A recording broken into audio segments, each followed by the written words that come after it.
ആർ.ബി. സനൂപ് ചേരുന്നു. സനൂപ്, ഈ വേദിയിൽ എപ്പോഴാണ് സംഘാടനം ആലപിക്കുക? അജിത്ത്, രണ്ടിടത്തായിട്ടാണ് ഈ പരിപാടി നടക്കുന്നത്. ഈ സെക്രട്ടേറിയറ്റ് എംപ്ലോയീസ് അസോസിയേഷൻ, ആ സെക്രട്ടേറിയറ്റിലെ ഇടത് സംഘടനയാണ്. അവരുടെ സുവർണ്ണ ജൂബിലി മന്ദിരത്തിന്റെ ഉദ്ഘാടനം ഊറ്റുകുഴിയിൽ വെച്ച് 12 മണിക്ക് മുഖ്യമന്ത്രി പിണറായി വിജയൻ ഉദ്ഘാടനം ചെയ്യും. അതിനോടനുബന്ധിച്ച് ഉള്ള സമ്മേളനം നടക്കുന്നത് സെൻട്രൽ സ്റ്റേഡിയത്തിലാണ്. ആ സെൻട്രൽ സ്റ്റേഡിയത്തിൽ ഇപ്പോൾ സെക്രട്ടേറിയറ്റിലെ ജീവനക്കാരൊക്കെ അണിനിരന്ന് കഴിഞ്ഞു. ഈ ഊറ്റുകുഴിയിൽ ഉദ്ഘാടനം നടക്കുന്ന സ്ഥലത്ത് അവിടെ ഈ സംഘടനയുടെ കുറച്ച് ഭാരവാഹികൾ മാത്രമായിരിക്കും, പ്രധാനപ്പെട്ട ഭാരവാഹികൾ മാത്രമായിരിക്കും പങ്കെടുക്കുന്നത്.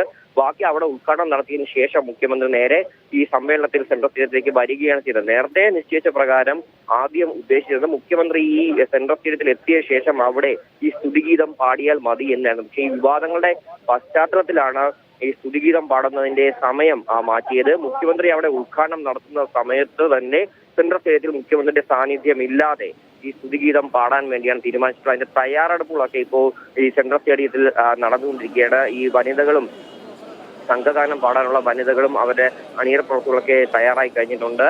അവിടെ ഉദ്ഘാടനം നടക്കുന്ന അതേ സമയത്ത് ഇവിടെ ഈ മുഖ്യമന്ത്രിയുടെ ഈ സ്തുതിഗീതം പാടും. നേരത്തെ നമ്മൾ കണ്ട വാർത്ത അത് എഴുതി ധനവകുപ്പിലെ ഉദ്യോഗസ്ഥൻ പൂവത്തൂർ ചിത്രസേനന്റെ പ്രതികരണമായിരുന്നു. അദ്ദേഹം എന്തുകൊണ്ടാണ് പാട്ട് മുഖ്യമന്ത്രിയെ സ്തുതിച്ചുകൊണ്ട് തന്നെ എഴുതി എന്നുള്ളതിന്റെ ഒരു മറുപടിയാണ്, ഒരു വിശേഷണമാണ് അവിടെ നൽകിയത്.